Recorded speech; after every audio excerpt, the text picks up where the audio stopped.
قال ففیہما فجاہد، فرمایا جاؤ ان کی خدمت کرو، یہی تمہارا جہاد ہے۔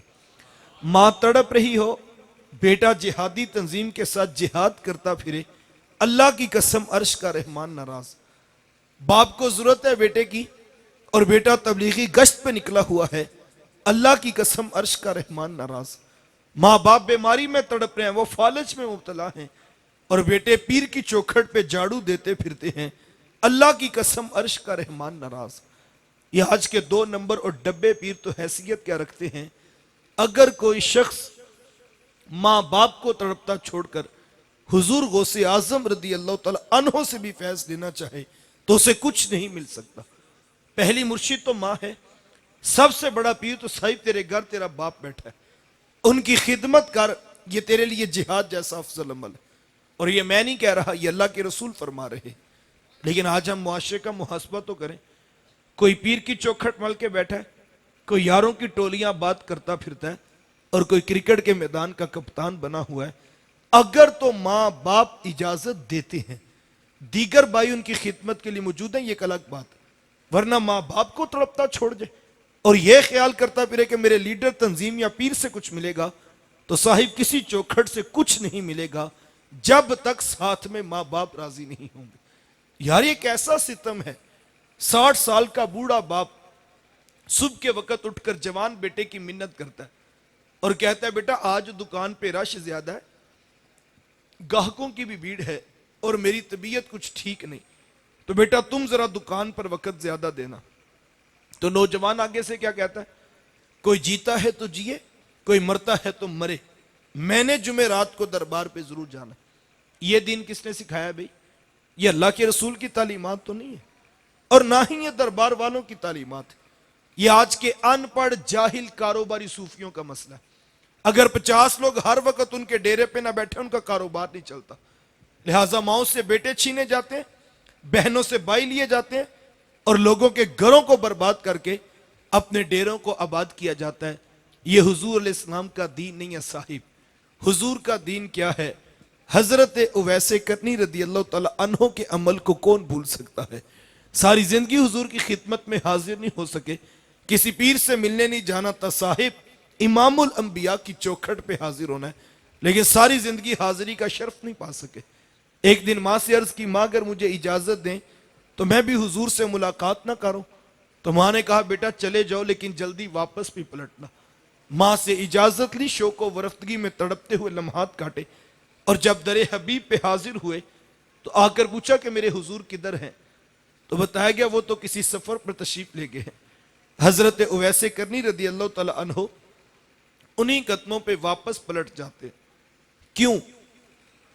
اس لیے کہ وہ یہ جانتے تھے کہ جس رسول کی یاد میں تڑپ رہا ہوں انہی کے کہنے پر ماں کی خدمت کر رہا ہوں، اور یہ ہو نہیں سکتا کہ میرے حضور میرے حالات سے بے خبر ہو۔ اور حقیقت بھی ایسے ہی تھی۔ اگر حضرت اویس کرنی رضی اللہ تعالیٰ عنہ یمن میں بیٹھے تڑپ رہے تھے تو یار مدینے کا حال بھی کچھ مختلف نہیں تھا۔ میرے آقا یمن کی طرف رخ نور کرتے ہیں، اپنی قبا کے بٹن کھولتے ہیں اور ٹھنڈی ٹھنڈی سانسیں بھرتے ہیں، اور حضور فرماتے لوگوں مجھے یمن سے یار کی خوشبو آ رہی ہے۔ عرض کی حضور وہ اتنا پیار کرتے ہیں بیٹھے یمن میں اور آپ کو یہاں خوشبو آ رہی؟ حضور میں وہ میرے سے بڑا پیار کرتے ہیں۔ عرض کی حضور کا اتنا پیار کرتے ہیں تو پھر ملاقات کے لیے کیوں نہیں آئے؟ تو حضور میں ان کی بوڑھی اور نابینا ماں ہے جن کی خدمت انہیں میرے حضور آنے سے روکے ہوئے ہے، اور کوئی جائے نہ جا کر میرے اویس کو میرا سلام کہے اور اسے کہنا میری امت کی بخشش کی دعا بھی کرنا۔ یہاں سے پتہ لگا جو ماں باپ کی خدمت کرتا اس کی دعائیں قبول ہوتی۔ حضرت عمر فاروق اور حضرت علی المرتضیٰ رضی اللہ تعالی عنہما حضرت اویس کرنی رضی اللہ تعالی عنہ کی تلاش میں نکلے۔ جب ملاقات ہوئی تو حضور علیہ السلام کا سلام پیش کیا، بس نام سننا تک کہ چھم چھم آنکھوں سے آنسو برسنے لگے۔ بار بار فرماتے مجھے یہ تو بتاؤ میرے محبوب کے لبوں پہ اویس کا نام آیا کیسے تھا؟ حضور نے کیسے کہا تھا کہ اویس کو بھی سلام کہنا؟ آنکھوں میں آنسو، بدن پہ کپ کپی کی کیفیات دیکھی تو کہا جناب جن کا نام سن کے اتنا تڑپ رہے ہیں ان سے ملاقات کے لیے کیوں نہیں آئے؟ تو حضرت اویس کرنی رضی اللہ تعالی عنہ نے بات کا رخ پلٹا اور کہا تم نے میرے رسول کو دیکھا ہے؟ کہا ہم نے تو صبح و شام دیکھا ہے۔ کہا اچھا پھر تم بتاؤ میرے محبوب کے یہ ابرو جڑے ہوئے تھے یا کھلے ہوئے تھے؟ یہ ایک دوسرے کی طرف دیکھنے لگے. کہا تم نے تو دیکھا ہے, میں نے تو دیکھا نہیں. کہا حضرت آپ ارشاد فرمائیں. کہا کوئی دور سے دیکھتا اسے جڑے ہوئے نظر آتے, کوئی نیڑے آ کر دیکھتا اسے کھلے ہوئے نظر آتے. پتہ لگا حضرت اویس کرنی رضی اللہ تعالیٰ عنہ حضور کو نیڑے بیٹھ کر بھی دیکھتے تھے اور یمن میں ماں کے قدموں میں بیٹھ کر بھی دیکھتے تھے. وہ جہاں بھی تھے نگاہ رسول میں تھے, وہ دل رسول میں تڑپا کرتے. ماں باپ کی خدمت اتنا بڑا وظیفہ ہے. یقین جانی ہمیں تو شاید آج تک اس بات کا ادراک ہی نہیں ہو سکا کہ ماں کی خدمت انسان کو کہاں تک پہنچا دیتی. آپ نے علماء سے وہ روایت سنی ہے کہ حضرت موسیٰ علیہ السلام نے پوچھا تھا کہ مالک میرا جنت کا ساتھی کون ہے؟ تو کہا موسیٰ فلاں بازار میں چلے جاؤ, وہاں پر ایک قصاب ہے, گوشت کاٹ کے لوگوں کو بیچ دیتا ہے, وہ آپ کا جنت کا ساتھی ہے. حضرت موسیٰ علیہ السلام چل پڑے کہ جا کر دیکھوں تو صحیح وہ کیا کرتا ہے. جا کر دیکھا تو عام سا قصاب تھا, گوشت کاٹتا اور لوگوں کو بیچ دیتا. ہاں جو ٹکڑا اسے اچھا لگتا وہ الگ کر دیتا. شام کو جب گھر واپس پلٹنے لگا تو اس نے الگ کیا ہوا گوشت پیک کیا اور وہ گھر کی طرف چل دیا. حضرت موسیٰ علیہ السلام بھی اس کے ساتھ ہو لیے. وہ گھر پہنچا تو اس نے جا کر شوربے میں کھانے کو تیار کیا, اور جب کھانا پک گیا روٹی کے ٹکڑے توڑ توڑ کر بگو بگو کر نرم کرتا اور پھر محبت سے لقمہ بنا کر اپنی بوڑھی ماں کے منہ میں رکھتا. حضرت موسیٰ علیہ السلام اس کا یہ عمل دیکھتے رہے. پھر اس نے ٹانگیں دبائی, خدمت کی. جب اٹھ کر جانے لگا تو اس کی بوڑھی ماں نے آسمان کی طرف دیکھا اور اس کے بوڑھے لب ہلے. بڑھاپے کی وجہ سے آواز زیادہ نہ پیدا ہو سکی. تو حضرت موسیٰ علیہ السلام نے پوچھ لیا کہ تیری ماں کیا کہہ رہی ہے؟ تو اس نے کہا حضرت میری ماں بڑی سادہ ہے, جب شام رات آ کر یوں اس کی خدمت کرتا ہوں تو یہ روزانہ آسمان کی طرف منہ کر کے کہتی ہے اللہ تجھے جنت میں موسیٰ کا ساتھ عطا کرے. اور میں کہتا ہوں ماں تو بڑی سادہ ہے, کہاں کوہ طور پہ بیٹھ کر ڈائریکٹ رب سے باتیں کرنے والے پیغمبر حضرت موسیٰ علیہ السلام, اور کہاں میرے جیسا عام سا قصاب. ماں یہ تو کوئی جوڑ ہی نہیں بنتا. لیکن حضرت میری ماں بڑی سادہ ہے, یہ روزانہ خوش ہو کر مجھے یہی ایک دعا دیتی ہے اور میں اس کا دل رکھنے کے لیے آمین کہہ دیتا ہوں. تو حضرت موسیٰ علیہ السلام مسکرا پڑے. کہا تجھے مبارک ہو, عرش کے رحمان نے تیری بوڑھی ماں کے لب قبول کر لیے ہیں اور تو ہی جنتوں میں موسیٰ علیہ السلام کے ساتھ کھڑا کیا جائے گا. یار ماں راضی ہونا, رب یہ نہیں دیکھتا کہ پتر قصاب ہے یا پتر غوث ہے, رب پھر بیٹے کو بھی جنتوں میں نبیوں کا ساتھ عطا کر دیتا ہے. ماں باپ کی خدمت اتنا بڑا وظیفہ ہے. وقت سمٹ رہا ہے, میرے حضور اس کائنات میں جلوہ فراز ہوئے اور حضور امت کے لیے ایک ایک رشتے کا تقدس لے کر جلوہ فراز ہوئے. بہنیں کیا ہوتی ہیں یہ زمانے کو میرے حضور نے آ کر بتلا ہے. آپ جانتے ہیں آقا کریم علیہ السلام کا نہ کوئی سگا بھائی ہے اور نہ کوئی سگی بہن. میرے حضور در یتیم ہیں. سینہ صدف میں اکیلے پرورش پانے والے موتی کو در یتیم کہا جاتا ہے. حضور بطن آمنہ میں اکیلے پرورش پائی ہے, لیکن جب رضاعت کا شرف عطا کرتے ہوئے میرے حضور حضرت حلیمہ سعدیہ سلام اللہ علیہا کے ہاں تشریف لے گئے تو آپ جانتے ہیں کہ ان کی ایک بیٹی تھی جن کا نام شیمہ یا شیمہ بتایا جاتا ہے. وہ رشتے میں حضور علیہ السلام کی رضائی بہن لگتی تھی. قبیلہ بنو سعد کے رواج کے مطابق شام کو جب مائیں کھانا پکانے لگتی تو بہنیں اپنے بھائی گود میں اٹھا کر باہر کھلے میدان میں لے آتی. ہر بہن کی گود میں اس کا بھائی ہوتا اور وہ اپنے بھائی کے حسن کے قصیدے پڑھ رہی ہوتی. اگر کسی کے بھائی کا رنگ کالا ہوتا تو وہ کہتی رنگ کالا ہے تو کیا ہوا, میرے بھائی کے نقوش دیکھو کتنے خوبصورت ہیں, اس کی اٹھی ہوئی ناک, اس کی جیل جیسی خوبصورت آنکھیں تو دیکھو کتنی پیاری لگتی ہیں. تو وہ نقوش کو معیار حسن قرار دیتی. اور اگر کسی کے بھائی کا رنگ گورا چٹا ہوتا وہ کہتی جناب رنگ نہیں تو کچھ نہیں, حسن تو ہوتا ہی سارا رنگت میں ہے, میرے بھائی کا رنگ دیکھو کتنا گورا چٹا ہے. تو یہ بحث مباحثہ چل رہا ہوتا اور کوئی بہن ہار ماننے کو تیار نہ ہوتی. اتنے میں ایک سمت سے حضرت شیمہ اپنا ویر محمد اٹھا کے لے آتی اور کہتی ذرا میرے ویر کا مقابلہ بھی تو کرو نا. تو وہ کہتے نہیں نہیں شیمہ تیرے ویر کا مقابلہ تو نہیں نا, تیرا تو ساروں کا ہی سردار لگتا ہے. کتب میں آتا حضرت شیمہ کا سر فخر سے بلند ہو جاتا. اور یار ہوتا بھی کیوں نہ جس بہن کی گود میں دو جہاں کا سردار آقا ہوگا, جس بہن کا بھائی اتنا محبتوں والا ہوگا پھر ناز تو ان کو بنتا تھا۔ خیر وہ حضور کو سینے سے چمٹا لیتی اور دعا دیتی، ربنا اب کلانا محمدا، شاءاللہ میرے ویر محمد کو نظر نہ لگے۔ آج میں دیکھ رہی ہوں بچوں کا سردار ہے، کل اپنی آنکھوں سے دیکھوں جوانوں کا بھی سردار بنے۔ زندگی کے لیل و نہار گزرتے گئے، حضرت شیمہ کی شادی ہوگی۔ مدنی دور کی کہانی ہے، اتفاق سے جس قبیلے میں حضرت شیمہ کی شادی ہوئی، حضور علیہ السلام کے صحابہ کی لڑائی اور جنگ اسی قبیلے کے ساتھ ہوئی۔ ان کے کچھ بندے قتل کر دیے، کچھ کو قیدی بنا کر صحابہ مسجد نبوی میں لے آئے۔ عرب کے رواج کے مطابق قیدیوں کو چھڑانے کے لیے قوم کے سردار فدیہ اور فنڈ اکٹھا کرنے کے لیے نکلے۔ ہر دروازے پر دستک دیتے اور فنڈ مانگتے۔ چلتے چلتے حضرت شیمہ کے دروازے پر پہنچ گئے، دستک دی تو پوچھا کون؟ کہا قبیلے کے سردار ہیں، فنڈ اکٹھا کر رہے ہیں، تم بھی اپنا حصہ ڈالو۔ پوچھا یہ فنڈ کس لیے اکٹھا ہو رہا ہے، یہ رقم کیوں جمع کی جا رہی؟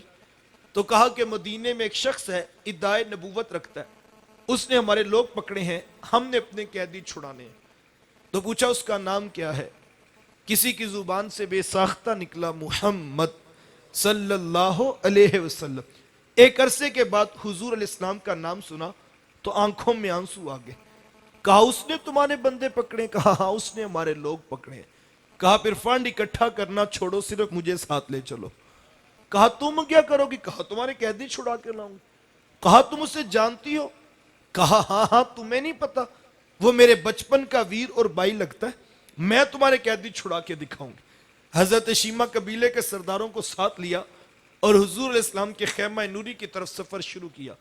یہ وہ وقت تھا جب ادب کی آیات نازل ہو چکی تھی، خبردار میرے رسول کی آواز سے آواز بھی اونچی نہ کرنا ورنہ زندگی کی ساری کمائی غارت کر کے رکھ دوں گا۔ میرے رسول کی چوکھٹ پر آنا چاہتے ہو یوں ہی اٹھ کر نہ آ جاؤ، بلکہ پہلے گھر جاؤ، پھر کوئی چیز لو، پھر بازار میں آؤ، کوئی فقیر تلاش کرو، اس کو صدقہ کرو، پھر میرے رسول کی چوکھٹ پہ آؤ، تمہیں پتہ لگے تم کس عظیم بارگاہ میں حاضری کے لیے جا رہے ہو۔ صحابہ ننگی تلواروں سے درے حبیب پہ پہرا دے رہے تھے۔ حضرت شیمہ اس خیال سے کہ میں اپنے بھائی کو ملنے جا رہی ہوں، جب آگے بڑھنا چاہا تو پہرے داروں نے تلواریں سونپ دی۔ رک جا دیہاتی عورت، جانتی نہیں آگے کوچہ رسول ہے، آگے تو بغیر اجازت کے جبریل نہیں جا سکتے، تو کون ہے؟ روایت میں آتا ہے جب راستہ روکا گیا تلواریں سونپ دی گئیں تو حضرت شیمہ نے یوں ہاتھ سے تلوار کو جھٹک کے کہا، خلو سبیلی وعلمو انا اخت نبیکم، کہا میری راہیں چھوڑ دو، جانتے نہیں میں تمہارے نبی کی باجی اور بہن لگتی ہوں۔ یہ آواز کانوں میں پڑی تو صحابہ کی آنکھوں پر پلکوں کی چلمنے آ گئیں، نگاہیں نیچی کر لیں، تلواریں پیچھے ہٹا لیں۔ حضرت شیمہ پورے پروٹوکول سے حضور علیہ السلام کے خیمہ نوری میں داخل ہوئیں۔ میرے حضور جب دور سے بہن کو آتے دیکھا، حضور اٹھ کر استقبال کیا، مرحبا خوش آمدید پیش کرتے ہوئے فرمایا، میری بہن آج کدھر کو آنا ہوا؟ عرض کی حضور آپ کے بندوں نے ہمارے کچھ لوگ پکڑ لیے ہیں، میں ان قیدیوں کو چھڑانے کے لیے آئی ہوں۔ سنو بھائیو، اللہ کے رسول نے کیا ارشاد فرمایا؟ حضور فرمایا، میری بہن تو نے آنے کی زحمت کیوں گوارا کی؟ تو گھر بیٹھے بھی پیغام بھیج دیتی، میں محمد تیرے کہنے پہ ہی ساروں کو چھوڑ دیتا۔ زمانے کو عملاً بتایا دروازے پر بہن کا آنا کتنا معتبر ہوتا ہے۔ پھر چاند جوڑے، کچھ گھوڑے، بہت سارا ساز و سامان جمع کیا اور میرے حضور بہن کو رخصت کرنے کے لیے دروازے تک تشریف لائے۔ صحابہ نگاہیں نیچی کیے حضور کے ادب میں کھڑے تھے کہ حضور میں صحابہ میں جب بھی قیدی چھوڑا کرتا ہوں پہلے تم سے مشاورت کیا کرتا ہوں، آج پہلا موقع ہے، میں قیدی بھی چھوڑ رہا ہوں اور میں نے مشورہ بھی نہیں کیا ہے۔ عرض کی اے بندہ نواز، آپ مالک کل کائنات ہیں، آپ جو چاہیں کریں، ہم کون ہوتے ہیں بلا درمیان میں مشورہ دینے والے؟ لیکن حضور جی اتنا تو بتائیے، آج کون سی خاص بات تھی کہ آپ نے مشورہ کرنا بھی ضروری نہیں سمجھا؟ حضور فرمایا صحابہ، آج میرے دروازے پر میری بہن آ گئی تھی، اور جب بہنیں دروازے پہ آ جائیں اللہ کا رسول انہیں خالی نہیں موڑا کرتا۔ زمانے کو عملاً بتایا کہ بہن کا رشتہ کتنا معتبر ہے۔ آج ایک لمحے کے لیے جس رسول کے میلاد میں میں اور آپ جمع ہیں، ہم اپنا بھی تو محاسبہ کریں، ہم کس جگہ پہ کھڑے ہیں۔ میرے معاشرے کی حالت تو اتنی خستہ ہے، دکھ درد تکلیفیں مصیبتیں پریشانیاں تو اپنی جگہ یار، ہمارے تو دل اتنے صفاق ہو چکے ہیں، ہم تو بہنوں کی خوشیوں میں بھی بیٹھنے کے روادار نہیں رہے۔ کتنے لوگ ہیں میرے معاشرے میں جو بھانجوں کی شادی میں صرف اس لیے خوشی خوشی بیٹھ جاتے ہوں کہ اس سے بہن کا سسرال میں مان رہ جائے گا، لیکن ہم اتنے بھی روادار نہیں رہے کہ ہم بہنوں کی خوشیوں میں ہی شریک ہو سکیں، جبکہ میرے رسول نے تو بہن کے کہنے پر کافر قیدیوں کو بھی چھوڑ دیا تھا اور زمانے کو بتایا تھا کہ دروازے پر بہن کا آنا کتنا معتبر ہوتا ہے۔ بھائی کیا ہوتے ہیں یہ زمانے کو میرے رسول کریم صلی اللہ علیہ وآلہ وسلم نے آ کر بتلایا ہے۔ میرے حضور تشریف فرماتے ایک نوجوان حاضر خدمت ہوا، آ کر عرض کرتا ہے حضور میں کماتا ہوں اور میرا بھائی کماتا نہیں ہے، رہتے اکٹھے ہیں اخراجات سانجے ہیں تو میرے حصے کی کمائی بھی اس کی طرف چلی جاتی۔ اس طرح ایک کمانے والے بھائی نے نہ کمانے والے کی شکایت اللہ کے رسول کی بارگاہ میں پیش کی۔ آج گھر گھر کا یہی دکھڑا ہے، جو زیادہ کماتا ہے وہ دوسروں کو خاطر میں نہیں لاتا۔ بڑا بھائی چھوٹوں کے لیے بے پناہ محبت کے جذبات رکھتا ہو، لیکن اس کی آمدن تھوڑی ہو تو چھوٹے تانا دیتے ہیں کہ تو نے باپ کے بعد کون سی جاگیر ہے جو ہمارے لیے بچا کے رکھی۔ آج کہا جاتا ہے تو کہتا ہے تیری عزت کو نہیں کرتا، تیری عزت کس بات پہ کرے؟ تیرے بچوں کی فیسیں تو ہم بھرتے ہیں، گھر کے اخراجات تو ہم چلا رہے، تیری عزت کس بات پہ کرے؟ اب تو حالت یہ اگر کوئی بھائی غریب ہو اس کا بھائیوں کی لسٹ میں تعارف بھی نہیں کروایا جاتا کہ کیا بتائیں یہ مزدور بھی ہمارا بھائی، ہم تو نہیں بتاتے۔ اس سے ہمارے سٹیٹس میں فرق پڑتا ہے۔ ہاں کوئی ایم پی اے ہو، کوئی ایم این اے ہو، کوئی چیئرمین ہو، وہ تیسرے خاندان کا بھی ہو تو ہم کھینچ کے اپنے کھاتے میں ڈال لیتے ہیں تاکہ پتہ لگے ہم تو شروع سے امراء کے خاندان سے تعلق رکھتے ہیں۔ لیکن میرے حضور علیہ السلام نے کتنی بڑی بات ارشاد فرمائی، عرض کی حضور میں کماتا ہوں، میرا بھائی کماتا نہیں ہے، رہتے اکٹھے ہیں اخراجات سانجے ہیں تو میرے حصے کی کمائی بھی اس کی طرف چلی جاتی ہے۔ حضور فرمایا ہو سکتا ہے اللہ تجھے رزق تیرے اس بھائی کی وجہ سے دے رہا ہو جو کماتا نہیں ہے۔ کتنی بڑی بات ہے یار، آج کے اس درس سے ہم یہ ایک بات پلے باندھ لیں۔ فرمایا ہو سکتا ہے تجھے رزق اس کی وجہ سے دیا جا رہا ہو، یہ تو کرم ہو گیا صاحب کہ اس نے تیرا ہاتھ دینے والا بنا دیا، لینے والا نہیں بنایا۔ اگر تیرا ہاتھ لینے والا بنا دیتا تو کیا کر سکتا تھا؟ تو بھی تو سی ماں کا بیٹا، تو بھی تو سی باپ کی اولاد ہے، تیری رگوں میں کوئی الگ سے سرخ رنگ کا خون تو نہیں دوڑتا، تیرے دماغ میں الگ سے سوچوں کا سوتے تو نہیں پھوٹتے۔ تجھے اپنی ڈگریوں پہ ناز ہے، تیرے سے بڑی بڑی ڈگریوں والے لوگوں کے آگے خاک چھانتے پھرتے ہیں، یہ محض اس کا کرم تھا، اس نے تیرا ہاتھ دینے والا بنا دیا۔ 30 سال سے کاروبار کرنے والے چچا تایا نیچے رہ گئے، تیرا ستارہ اوجے سریا کی بلندیوں کو چھونے لگا۔ تجھے اونچا اس لیے تو نہیں کیا تھا کہ تو M P A M N A وزیروں کے دعوتیں اڑاتا پھرے، تجھے تو اونچا اس لیے کیا تھا کہ تو پلٹ کے پھر نیچے دیکھتا اور جو بہن بھائی نیچے رہ گئے تھے اب ان کو کھڑا کرنے کا سوچتا۔ وہ کسی دانشور نے کسی کروڑ پتی کا انٹرویو لیا تو پوچھا جناب آپ کروڑ پتی کیسے بنے؟ آج ہر شخص چاہتا ہے میں بھی راتوں رات امیر ہو جاؤں، میں بھی کروڑ پتی بن جاؤں۔ تو پوچھا جناب آپ کروڑ پتی کیسے بنے؟ تو اس نے مسکرا کے کہا میں نے اپنے نیچے والوں کو لاکھ پتی بنا دیا، قدرت نے مجھے کروڑ پتی بنا دیا۔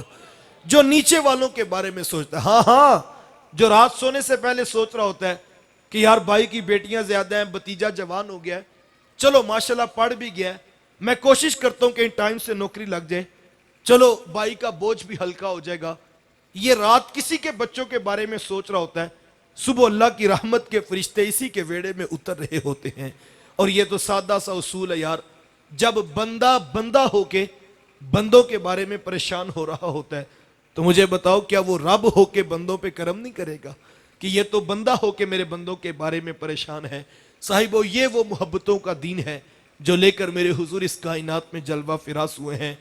جوڑنے کی کوشش کرو، سلو کر لینے کا مزاج پیدا کرو، معاف کر دینے کی عادت کو اختیار کرو۔ توڑنا کوئی کمال کی بات نہیں ہے، شیشے کا گلاس پڑا چھوٹا بچہ بھی پاؤں کی ٹھوکر مارے تو وہ توڑ کر دکھا سکتا ہے، توڑنا تو کوئی کمال کی بات، جوڑنا اصل کمال کی بات۔